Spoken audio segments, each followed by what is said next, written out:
love the way you put it, where you've said something like, "There's no reason in your universe to write just a flute and piano sonata," which I interpret as like absolute music. You're always responding to something, as you've pointed out.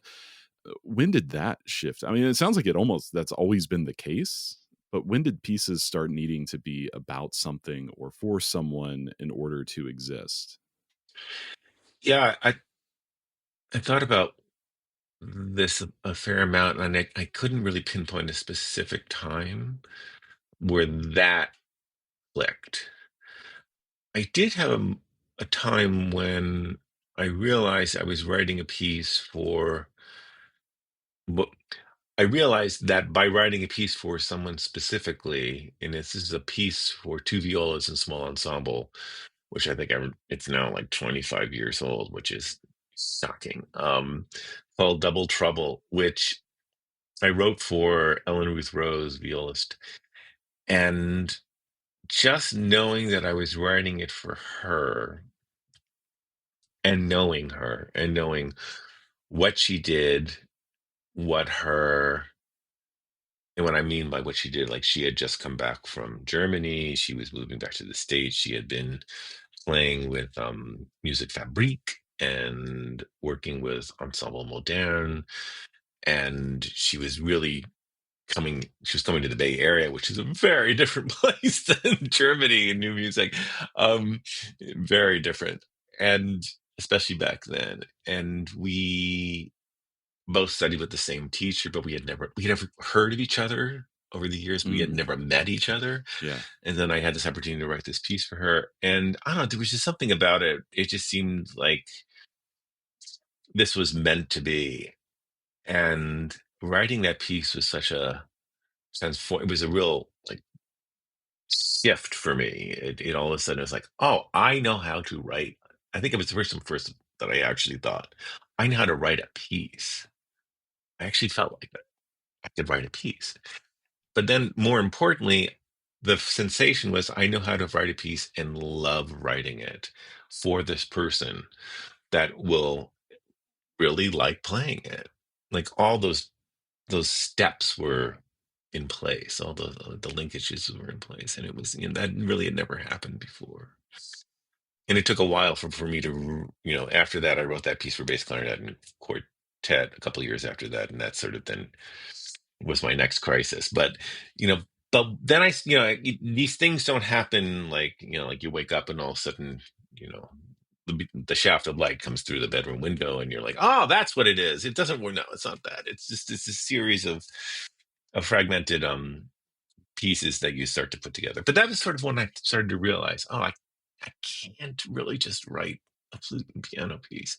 I'm not Ned Worm, who can sit down in that summer, write all these pieces because he just knew how to do that. Do you ever write something and then you realize what it's about after the fact, or do you always need that kind of launch pad Yeah. to get into a piece? Yeah, I need it ahead of time. Like I have to get to know the people. I need to spend time with them. I really like to design the piece before I even start on it, even if I go completely in a different direction. It's really important for me to create the imagined life of the piece before the piece is actually in motion, because that's the way I generate material. In a purely technical way, that's how I generate material. It becomes a an outgrowth of that narrative. And there has to be it's more than a premise. It actually has to be a story. It sounds so, I don't know, it sounds, even saying it out loud, it sounds both simple and it sounds really simple and actually sort of silly. Like that's the way I do, but if I don't do that, it just doesn't connect for me. Designing the piece, is that like, I mean, is that a visual thing that you do? Kind of getting back to like Oh yeah. your original foray into composition, or I don't know. I can talk about like my process, which is very much. It sounds like similar, but I'm just curious. Like, how does how does that design period and process look for you? Yeah, I mean, I do. I was just looking for some of my notebooks, which are right here. Like, I write these copious notes about, Oh, yeah. yeah, what the piece is going to be. It's sort of it's really not that different from what we would call journaling in a certain way. And it can be very abstract, and it can be very practical and logistic based. And it's a matter of trying to get all these ideas, many of which are not musical. I really have to emphasize that. A lot of the ideas I'm coming up with are not about sounds. So that what happens is then I'm trying to bring them in. A lot of the work is then bringing them into this place of sonification. And by doing that, I start to see the design, the shape, the way the piece is going to be formulated and unfold. Do you do something similar to that or I do. Yeah. So again, we can see each other, but people won't see us. But above my keyboard here, I have there it is. My screen is mirrored.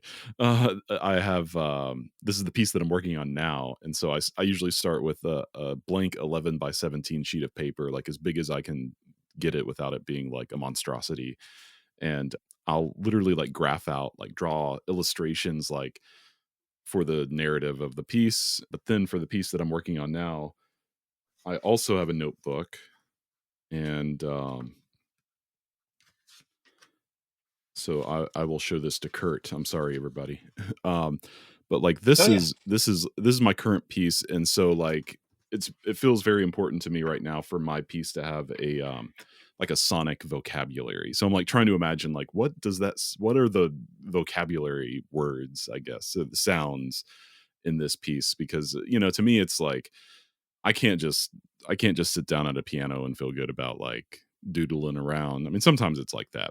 And I can't like approach like just a blank staff paper and hope for the best and start writing left to right. Like I'm totally with you. I need like post-it notes that I have just like stuck in places that are Mhm. like, okay, here's a brief thought that I had about this. I need to write it down before I forget, that kind of thing. And Yeah.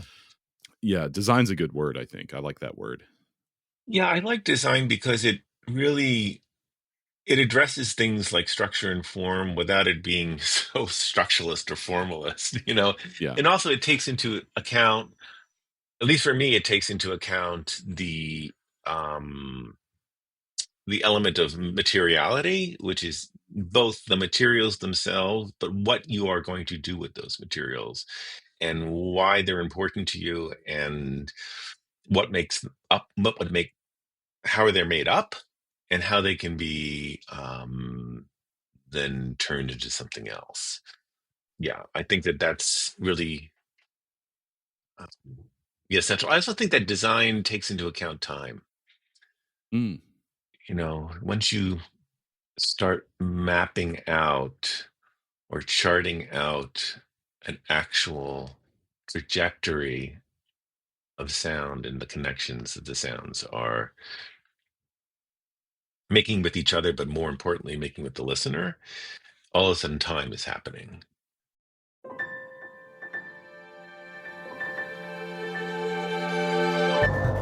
Thank you so much for tuning in to Micromaker by Loose Leaf Transmissions. We hope you enjoyed this brief glimpse into the inner workings of the creative life.